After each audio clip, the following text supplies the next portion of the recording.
people saying, always watch their hips don't lie, to steal a line from Shakira.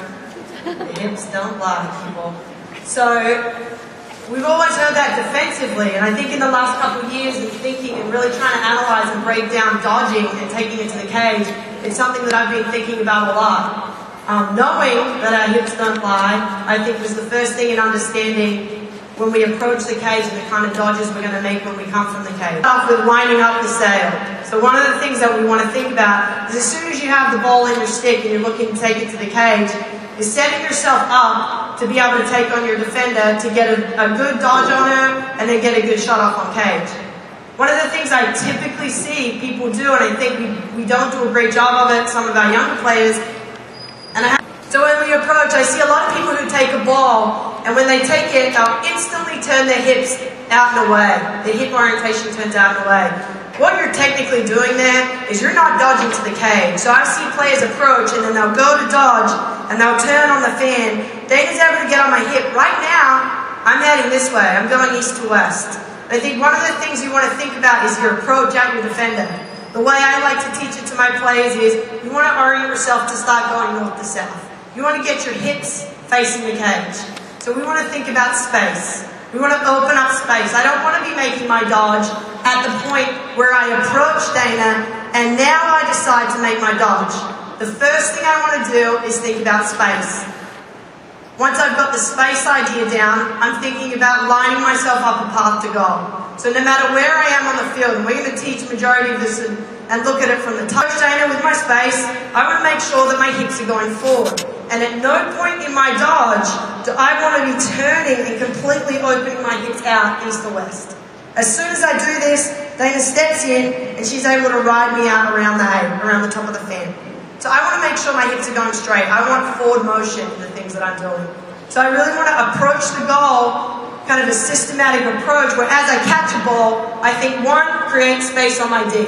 I think two, how do I get it so that I'm lining her up to make my approach at her, to really line her, to take her to the cage with my hips still forward.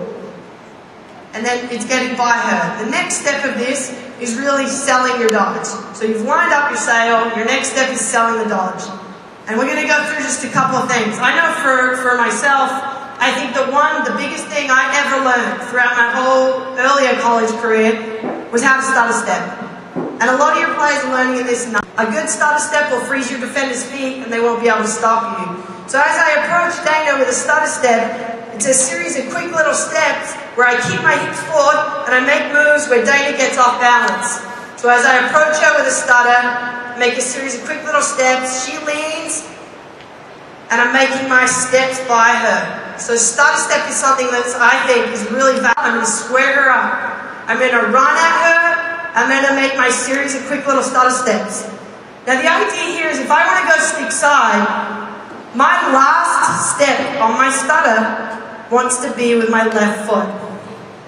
My last step with my stutter right now wants to be with my left foot. Reason being is I'm going to draw Dana in my defender's balance over towards the left.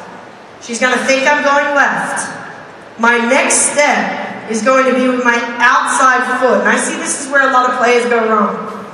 They run at a defender, they make their move, and they're trying to go by with their inside foot. If you try to go by in your first coming out of your stutter with your inside foot, Dana gets on my hip and I get drawn out and away from the fan. So I want to approach Dana. If I'm staying stick side, my last step of my stutter is with my left. I want to step to match my defender with my outside foot. And then we're going to get to our next step, which is going to be sealing the deal. So you've got your approach, you've sold it, put it up on eBay, shabam, and then you're moving on where you want to seal the deal. I approach Dana, I think this is really important in dodging, I get her going, I make that outside step. It's really important that my next step, whenever I go to beat my defender, so my stutter step, beat Dana, my outside foot was my first step out of it. I'm protected then as I step across.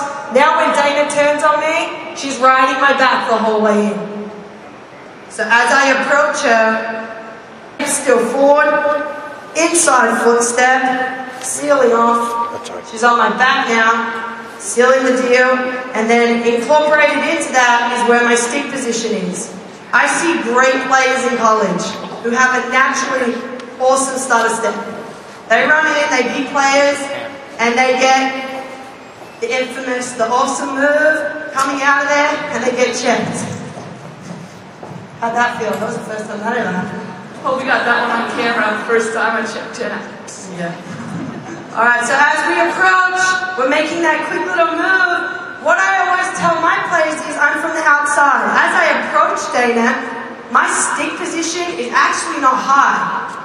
And you'll see a lot of players come in and their stick position stays the same spot the whole time, and that's why they come out of there.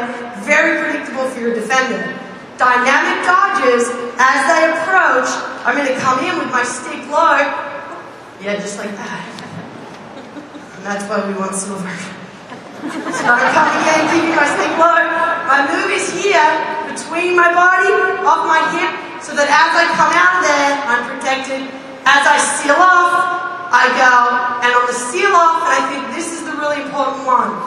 Doesn't matter how many times I tell my college girls, stay between your two shoulders when you beat your girl. Stay here, don't come any further than shoulder to shoulder out of there. If your defender can't see your stick, they can't check it. It doesn't matter, they'll stand there and look at me like, got it. Next dodge down, it's here. Every time. So something you've got to drill and drill, it's getting out there, beating your player. So I come in, stick low, protected, make that step, first step, stick comes off my shoulder. The last part of my step is in front of my defender to seal off, and I'm coming out of my dodge here. So you can see from behind, the whole idea of it is, if you can't see my stick as a defender, step out there for a second. If you can't see my stick as a defender, you can't check it. I don't need to be out here cradling when I get inside the 8. I'm keeping protected between my two shoulder blades. If you choose to check me, you will foul me. If my